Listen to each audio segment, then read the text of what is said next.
আজকে আমরা পঞ্চম শ্রেণীর 19 নম্বর স্কুল ঝাড়গ্রাম কুমুদ কুমার ইনস্টিটিউশন এবং হাবড়া হাই স্কুলের এইচএস আমরা সেকেন্ড সামিটিভের 19 নম্বর স্কুলটা করব রায়ান মার্টিনের।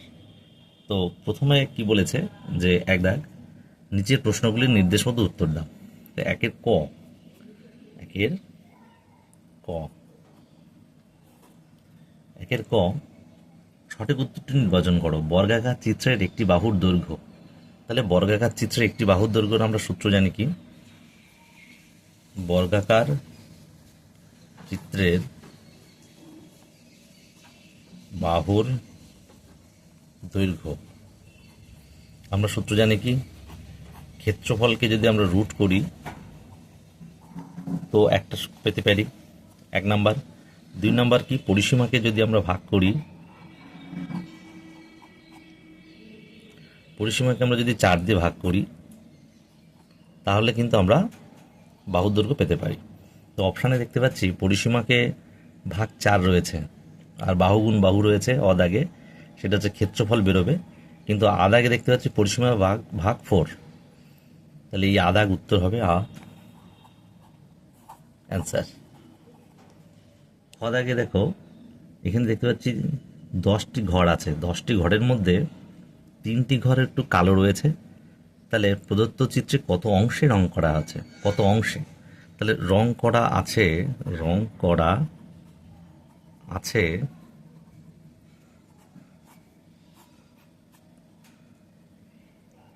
দেখো আমি বুঝিয়ে দিই। এই তার মধ্যে রং করা আছে এই যে,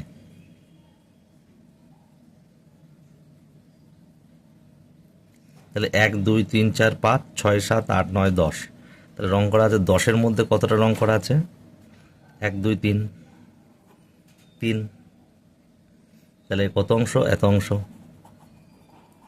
এটা উত্তর।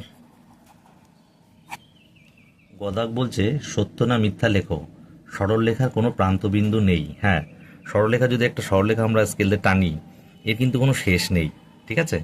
তাহলে যেহেতু শেষ নেই তাহলে তো কোনো প্রান্তবিন্দুও নেই, তাহলে এটা লিখব সত্য। কিন্তু যদি আমি রেখাংশ বলি, রেখা মানে রেখার অংশ, তাহলে কিন্তু তার প্রান্তবিন্দু থাকে। কিন্তু এখানে বলেছে সরল রেখা, এর কোনো শেষ নেই, তাই প্রান্তবিন্দু নেই। কিন্তু রেখাংশ বললে কিন্তু প্রান্তবিন্দু থাকতো, তাহলে এইখানে কথাটা সত্য, এটাই উত্তর। তারপরে বলেছে সঠিক উত্তরটি নির্বাচন করো। 297.500 297 পয়েন্ট বা দশমিক 568, এটা থেকে কি বলেছে, সংখ্যাটিতে 6 অঙ্কটির স্থানীয় মান। তাহলে 6 অর্থাৎ এটার স্থানীয় মান। তাহলে পয়েন্টের ডান সাইডে থাকলে আমরা কি করি, বাই মানে ভগ্নাংশ আকারে লিখি।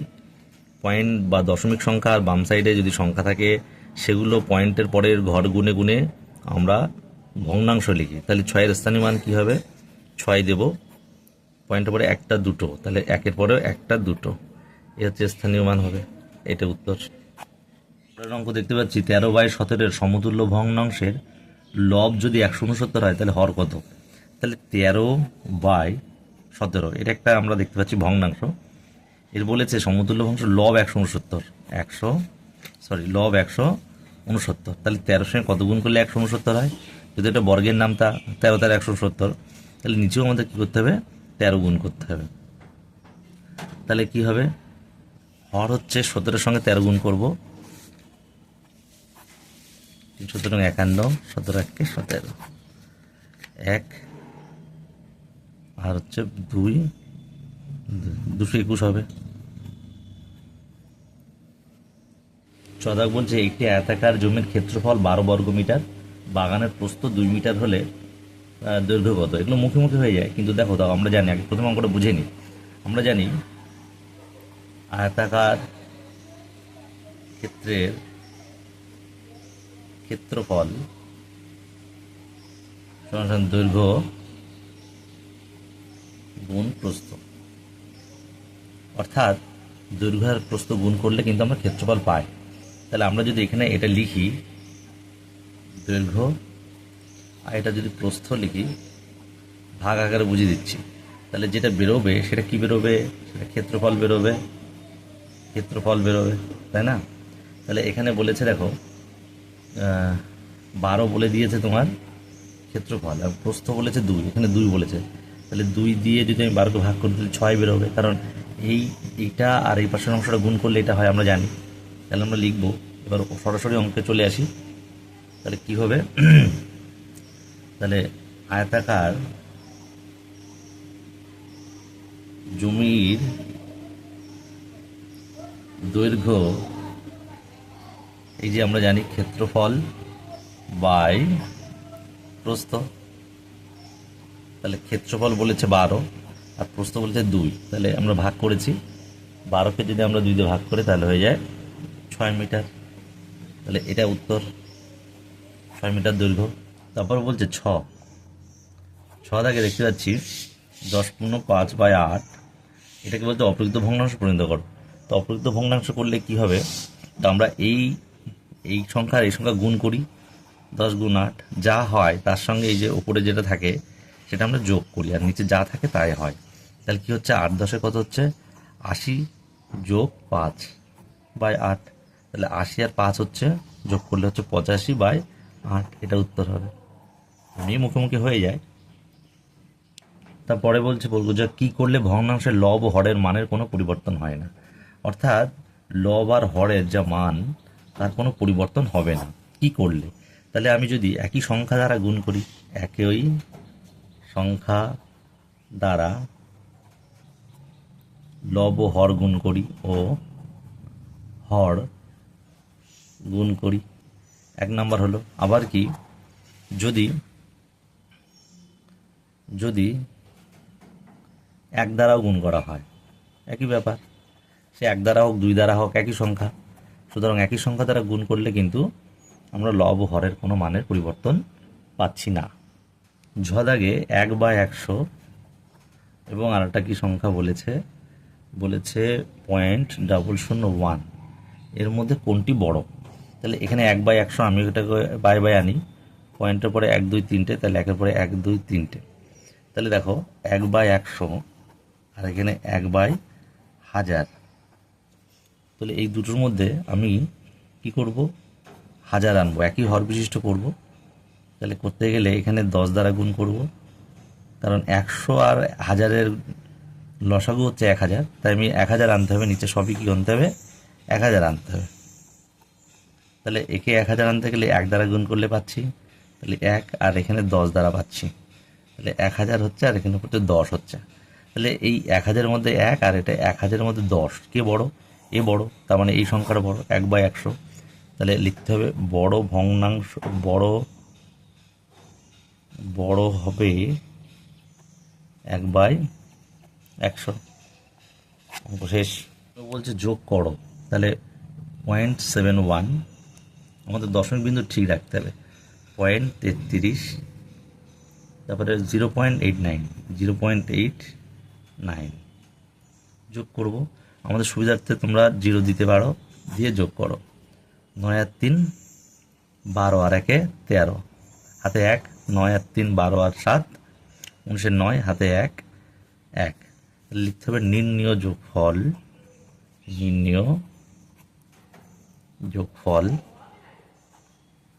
হয়ে গেল। 2-এর ক বলছে একটি আয়তাকার জমির ক্ষেত্রফল দেওয়া রয়েছে 1035 বর্গ একক, জমিটির প্রস্থ দেওয়া রয়েছে, জমিটির দৈর্ঘ্যগত, এরকম অঙ্ক একটু আগেই করলাম। তাহলে আমরা সরাসরি অঙ্কটা চলে যাচ্ছি, এবার বোঝালাম না বিশেষ। জমিটির দৈর্ঘ্য হবে, আমরা জানি ক্ষেত্রফলকে আমরা যদি প্রস্থতে ভাগ করি তাহলে কিন্তু দৈর্ঘ্য পেয়ে যাব। তাহলে ক্ষেত্রফল কত বলেছে 1035, প্রস্থ কত বলেছে 23, তাহলে দৈর্ঘ্য কত, তাহলে আমরা এখানে ভাগ করে নিই।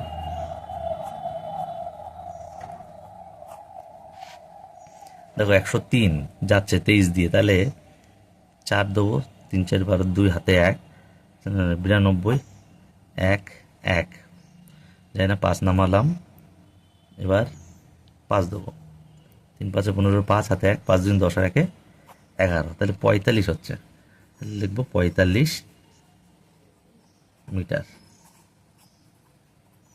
উত্তর হয়ে গেল, এটা দৈর্ঘ্য আমরা পেয়ে গেলাম। তারপরে 2 দাগ বলেছে চিত্রসহ সংজ্ঞা লেখো, সমান্তরাল সরলরেখা। দাগ চিত্রসহ সমান্তরাল সরলরেখা।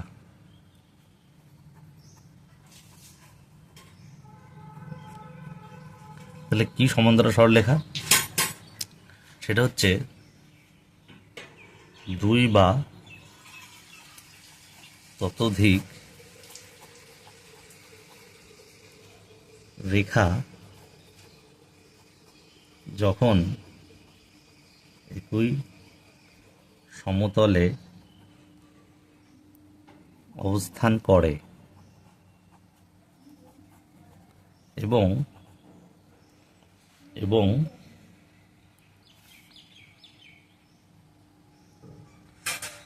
একে অপরের সাথে সর্বদা সমদূরত্বে অবস্থান করে, তখন তাকে সমান্তরাল সরলরেখা বলে। অর্থাৎ আমি যদি চিত্র আঁকি, একটা সমান্তরাল সরলরেখা আঁকবো এবং আর একটা সমান্তরাল সরলরেখা আঁকবো, তো এই দুটি সমান্তরাল সরলরেখার মধ্যে এখানের যে দূরত্ব, এখানকারটা যে দূরত্ব, এখানে দূরত্ব সেম হবে, একই দূরত্ব থাকবে, একই। এখানেও এই দূরত্ব সেম থাকবে। এটা যদি 5 মিটার হয়, তাহলে এই দূরত্বটা এখানেও কিন্তু 5 মিটার হবে, এটাও 5 মিটার হবে। যেমন রেল লাইন সমান্তরাল সরলরেখার উদাহরণ। তারপরে প্রশ্ন, লঘিষ্ঠ আকারে পরিণত করো। গদাগ লঘিষ্ঠ আকারে পরিণত করো। তাহলে কি রয়েছে? 744 আর নিচে রয়েছে 792। তাহলে দেখো লাস্টে 4 রয়েছে বা 2 রয়েছে, জোড় সংখ্যা রয়েছে, তাহলে 2 দিয়ে আমরা দেবো। তোমরা ভাগ করে নেবে, 2 দিয়ে ভাগ করে নেবে, যদি না পারো মুখে মুখে, তাহলে ভাগফলটাই হয়ে যাবে 3 দুগুণী 6, 1 4, 7 দুগুণী 14, 4, 2 দুগুণী 4। তাহলে এই যে 372 এটা বসাবে এখানে, 372। আবার এই 792 ভাগ করবে 2 দিয়ে, 3 দুগুণী 6, 1 9, 9 দুগুণী 18। তোমরা ভাগ আশা করে সবাই জানো, এবং 6 দুগুণী 12, তাই না? তাহলে 396 হয়েছে এখানে। তাহলে এখানে 396 বসাবো। তো আবার দেখতে পাচ্ছি জোড় সংখ্যা রয়েছে, আবার যাবে 2 দিয়ে।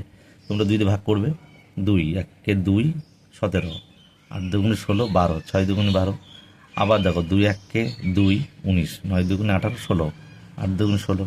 আবার দেখতে পাচ্ছি 6 আর 8 রয়েছে, তাহলে 2 দিয়ে যাবে, 9 দুগুণী 18, 3 দুগুণী 6, 2, 9 দুগুণী 18, 9 দুগুণী 18, 18, 9 দুগুণী 18।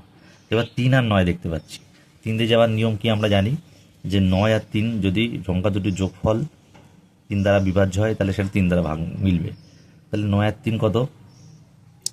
তাহলে 9 আর 3 কত? 12। 12 3 4 12, তাহলে এটা যাবে, এটা যায়। দুটো 9 রয়েছে, দেখতেই পাচ্ছি যাবে, কিন্তু দেখো নিয়ম অনুযায়ী 9 যোগ 9 18, 3 6 18। তাহলে বিভাজ্য নিয়মগুলো তোমরা জানো। তাহলে 9 3 দিয়ে করবো, 3 3 9, ঠিক আছে, 3 1 3, এটা 3 3 9, 3 3 9। এবার দেখো 31 হয়েছে, এখানে 31 আর এখানে 33, এটা গেলেও এটা তো যায় না, 31 তো মৌলিক সংখ্যা, তাহলে হবে 31/33। তাহলে লঘিষ্ঠ আকারের রূপ হচ্ছে, লিখতে হবে, উত্তর লিখতে হবে, লঘিষ্ঠ আকারে পরিণত রূপ 31/33। এটা হয়ে গেল উত্তর। সরল অঙ্কটা ঘ থেকে দেখতে পাচ্ছি, দেখো 32/4, আবার এর সাথে একটা গুণ সম্পর্ক, এর সম্পর্ক 4 - 2 ব্র্যাকেটে, আবার ঠিক মাইনাস দিয়ে একই রকম একটা সংখ্যা। তাহলে আমরা এখানে কোনটা আগে করবো? তাহলে যা আছে তাই দিব, কারণ এগুলোর কাজ আগে করতে হয়। 4 এর দিতে পারো, গুণ দিতে পারো, 4 - 2 হচ্ছে 2। এখানেও তাহলে একই রকম হবে, ঠিক আছে। তাহলে 32 ছিল, ভাগ 4 গুণ 2, ভাগের কাজ আগে করতে হয়। তাহলে 4 দিয়ে 32 করবো, 4 8 32 গুণ 2 মাইনাস একই, কারণ একই, এটাও যা এটাও তাই রয়েছে, তাই এখানে 4 8 32 গুণ 2 বিয়োগ 4 8 32 গুণ 2, তার মানে 8 দুগুণে 16 বিয়োগ 16, উত্তর হচ্ছে 0। তাহলে নির্ণীয় সরলফল 0 হয়ে গেল। মমতাকে বলেছে একটি বর্গক্ষেত্রে একটি বাহুর দৈর্ঘ্য 5 সেন্টিমিটার, বর্গক্ষেত্রটি রং দিতে হলে কতটা জায়গা রঙিন করতে হবে। তাহলে বর্গক্ষেত্র মানে সব দিক সমান আমরা জানি। তাহলে এটা 5 হলে এটাও 5, এটাও 5, এটাও 5, এবং তার ক্ষেত্রফল, রং দেওয়া মানে ক্ষেত্রফল, রং দেওয়া মানেই ক্ষেত্রফল। তাহলে বর্গক্ষেত্রটির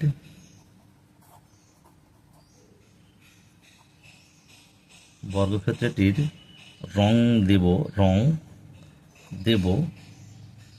বাহু স্কোয়ার বা বাহু গুণ বাহু, যা ইচ্ছা। তাহলে 5 গুণ 5 সমান সমান 25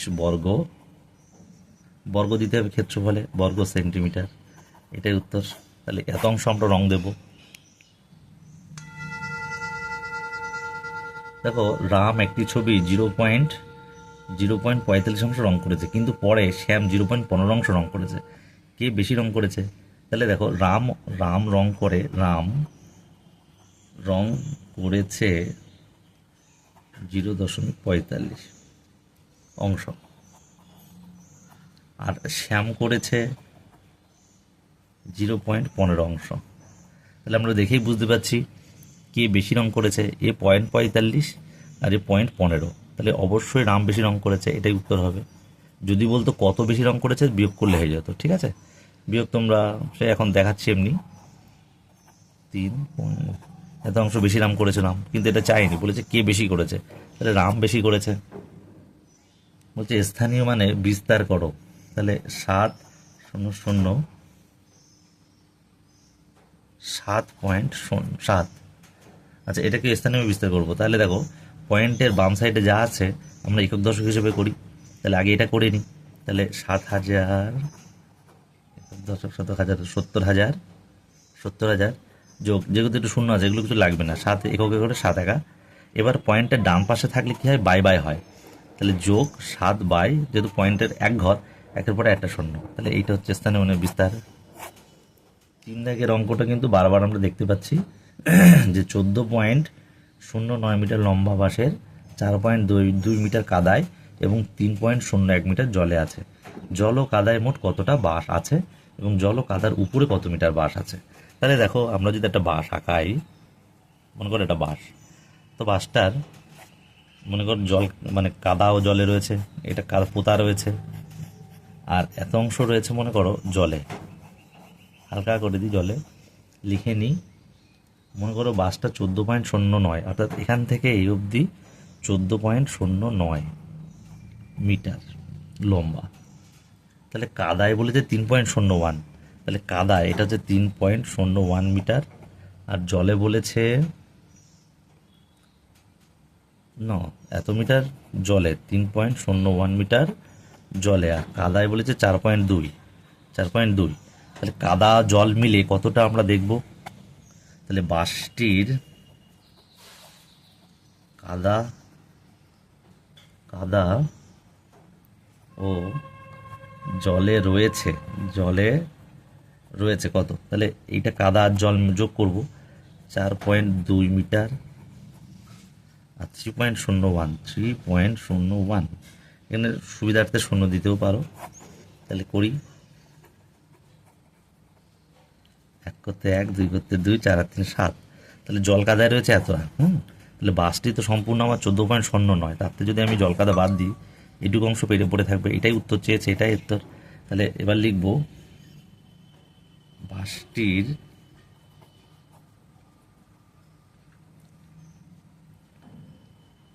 জল ও কাদার উপরে আছে কতটা। সম্পূর্ণ বাস 14.09 মিটার, আর জল কাদায় বলেছে 7.21 মিটার। বিয়োগ দেবো, তাহলে কত হচ্ছে 6.88 মিটার আমার জল কাদার উপরে, মানে এইটুকু অংশ হচ্ছে 6.88 মিটার। এই হচ্ছে অঙ্ক হয়ে গেল। তিনের খদাগ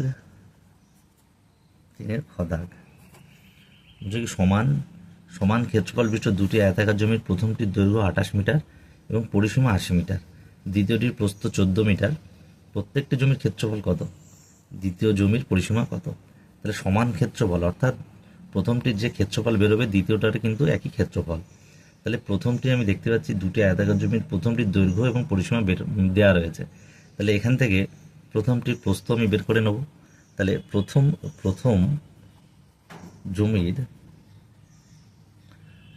জমির প্রস্থ বার করবো। তাহলে প্রথম জমির আমরা লিখতে পারি প্রশ্নানুসারে কি লিখব? আমরা জানি পরিসীমার সূত্র কি? 2 গুণ দৈর্ঘ্য প্লাস প্রস্থ সমান সমান পরিসীমা। তাহলে পরিসীমা বলেছে কত? 80। তাহলে 80 লিখব। তাহলে এখানে দেখো এর সঙ্গে একটা গুণ সম্পর্ক আছে। তাহলে দৈর্ঘ্য প্রস্থ সমান সমান এই 2 যেটা এর সঙ্গে গুণ সম্পর্ক থাকে সেটা হচ্ছে এই 80-র নিচে চলে যাবে। তাহলে বলেছে কত? দৈর্ঘ্য 28 বলেছে, দৈর্ঘ্য বলেছে 28। তাহলে দৈর্ঘ্যের জায়গায় আমি 28 লিখব এবং প্রস্থটা আমাকে বার করতে হবে। কেন করতে হবে? কারণ প্রস্থ না বার করলে কিন্তু আমি ক্ষেত্রফল পাবো না, দৈর্ঘ্য আর প্রস্থ লাগে। তাহলে 2 দিয়ে 80কে আমি ভাগ করেছি, 40 হয়েছে। তাহলে প্রস্থ বার করব আমরা। তাহলে প্রস্থ সমান সমান 40, আর এই পাশের সংখ্যা যদি সমান সমান চিহ্নের ডান পাশে বাম পাশে যায় বা স্থান পরিবর্তন করে তাহলে কিন্তু প্লাসটা মাইনাস হয়, মাইনাসটা প্লাস হয়, অর্থাৎ এখানে কিছু নেই মানে যোগ আছে। তাহলে -28। তাহলে প্রস্থ হচ্ছে 40 থেকে 28 গেলে কত থাকে? 18 কথা হলে 10 হয়, 2 3 কত 12। তাহলে 12 মিটার হচ্ছে প্রস্থ, তাই না? প্রথম জমি। তাহলে আমরা লিখব প্রথম জমির ক্ষেত্রফল দৈর্ঘ্য গুণ প্রস্থ। আমরা জানি দৈর্ঘ্য গুণ প্রস্থ। তাহলে দৈর্ঘ্য কত পেয়েছিলাম আমরা? প্রথমের বলেছিল 28। তাহলে 28 এবং প্রস্থ পেলাম 12। তাহলে এই দুটো গুণ করব। তাহলে 28 আর 12 গুণ করব। 28 দুগুণে 8 দুগুণে 16, 56 হবে। আর 28 একে 28, তার মানে 336 বর্গ মিটার। ক্ষেত্রফল কিন্তু সবসময় বর্গ হবে। তাহলে 336 বর্গ মিটার। তাহলে দ্বিতীয় জমিরও আমি বলেছে সমান ক্ষেত্রফল। তাহলে প্রথম যা জমির ক্ষেত্রফল দ্বিতীয় জমিরও সেই একই ক্ষেত্রফল। তাহলে দ্বিতীয় জমিরও এখানে লিখতে পারি দ্বিতীয় জমির ক্ষেত্রফল এই যে 336 বর্গ মিটার। এবার বলেছে দ্বিতীয় জমির পরিসীমা কত? তাহলে দ্বিতীয় জমির পরিসীমা, তাহলে পরিসীমা করতে গেলে কী করতে হয়? লিখব দ্বিতীয় জমির পরিসীমা। তাহলে কত লিখবো দ্বিতীয় জমির পরিসীমা? তাহলে দ্বিতীয় জমির দৈর্ঘ্য ভাগ করতে গেলে আমাদের কী করতে হবে? এই ক্ষেত্রফলকে আমার প্রস্থতে ভাগ করতে হবে। তাহলে 336কে 14 দিয়ে ভাগ করবো আমরা। তাহলে 14 দিয়ে ভাগ করি, 14 দিয়ে ভাগ করছি 336কে। 14 দুগুণে 28, 18 কত 13 হয়, 5 হলে 1 মিলে গেল, 2 3 মিলে গেল, সেখানে 6, 4 14 56, 24। তাহলে 24 মিটার হলো তোমার দৈর্ঘ্য, 24 মিটার। তাহলে প্রস্থ 14 এবং 24 মিটার পেলাম দৈর্ঘ্য। বলেছে দ্বিতীয় জমির পরিসীমা কত? সুতরাং লিখব দ্বিতীয় জমির পরিসীমা 2 ইন্টু দৈর্ঘ্য কত? দৈর্ঘ্য 24 প্লাস প্রস্থ বলেছে 14। তাহলে 2 গুণ 24 আর 14 যোগ করলে হয় 4 4 8, 3 38। তাহলে 38 দুগুণে আমরা করবো কত? 8 দুগুণে 16, 6 হাতে 1, 3 দুগুণ 6 আর 1 7, তাহলে 76 মিটার। তাহলে এই একটা উত্তর বেরিয়ে গেল। তাহলে পরিসীমা 76 আর ক্ষেত্রফল কিন্তু বেরোলো সবাই দুই জমির ক্ষেত্রফল 336 বর্গ মিটার। তাহলে এই আমাদের অঙ্ক হয়ে গেল। গদাগ গুড়িয়া 2 ঝুড়ি আম বিক্রি করার জন্য বাজারে গেছে। প্রথম ঝুড়িতে এত কেজি এবং দ্বিতীয় ঝুড়িতে এত কেজি আম আছে। দিনের শেষে দেখলো প্রথম ঝুড়িতে এত কেজি এবং দ্বিতীয়তে এত কেজি আম পড়ে আছে, সে মোট কত বিক্রি করলো? তাহলে গুড়িয়া প্রথম আম নিয়ে গেল। তাহলে প্রথম ঝুড়িতে কত দেখবো আমি? প্রথম ঝুড়িতে 2.108 না 15 15.825, 15.825 কিগ্রা। আর দ্বিতীয় ঝুড়িতে নিয়ে গেছে কত, 18.387, 18.387 কিগ্রা। তাহলে যোগ করি,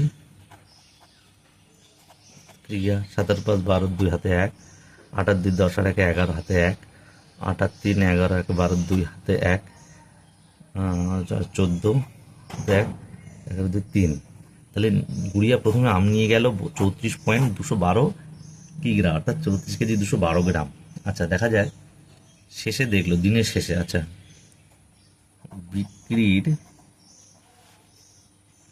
বিক্রি শেষে পড়ে থাকলো, দেখি প্রথম ঝুড়িতে কত, প্রথম ঝুড়িতে বললো কত পড়ে থাকলো দেখি, 2.178, 2.178 কিগ্রা। আর দ্বিতীয় ঝুড়িতে কতটা দেখি, 5.188, 5.188 কিগ্রা। তাহলে দেখি কতটা পড়ে থাকলো, 8 আর 16, 8 আর 16 হাতে 1, 3 7। আচ্ছা, তাহলে দেখা গেল নিয়ে গেল 34 কেজি 212 গ্রাম, আর লাস্টে দেখলো 7.366 গ্রাম রয়েছে। তাহলে প্রশ্নের উত্তর বলেছে সে মোট কত কেজি আম বিক্রি করলো। তাই লিখবো, সে আম বিক্রি করলো কত, 34.212 নিয়ে গেছিল, আর রয়েছে 7.366। দেখি কত কেজি বিক্রি করলো।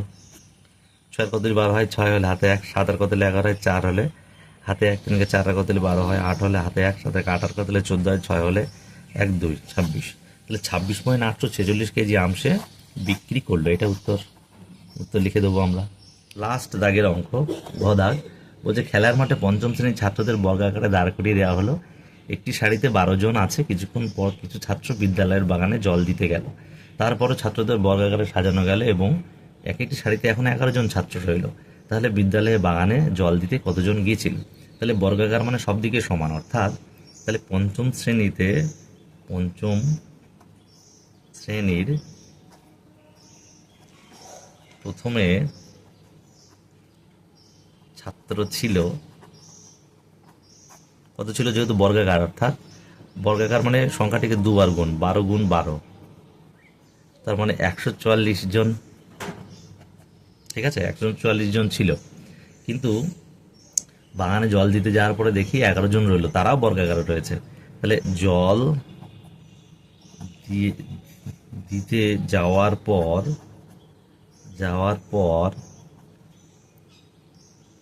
বর্গাকারে রয়েছে 11 জন। তাহলে তখন কতজন রয়েছে আমরা দেখব। তার মানে 11 স্কোয়ার মানে কি, 11 গুণ 11, তার মানে 121 জন রয়েছে। তাহলে ছিল 144 প্রথমে, এখন 121, মাঝখানের জনগুলো কোথায় গেছে, জল দিতে। তাহলে কি প্রশ্নও চেয়েছে যে বিদ্যালয় বাগানে জল দিতে কতজন ছাত্র গিয়েছিল। তাহলে লিখব, জল দিতে গিয়েছিল, দেখো প্রথমে ছিল 144 জন, তাহলে 144 জন, আর তোমার এখন রয়েছে 121 জন। দেখি কতজন গিয়েছিল, তাহলে 3 2, তাহলে 23 জন উত্তর রূপে জল দিতে গিয়েছিল। আমরা উত্তর লিখে দেব, এই যে লিখেছি একবার যদিও, তো আবার লিখছি, জল দিতে গিয়েছিল 23 জন। শেষ, আজকের মতো শেষ। তোমার উপরে কোন অঙ্ক দিলে ভালো হয় তোমরা কমেন্ট করবে, সেই হিসেবে আমরা ভিডিও ছাড়বো।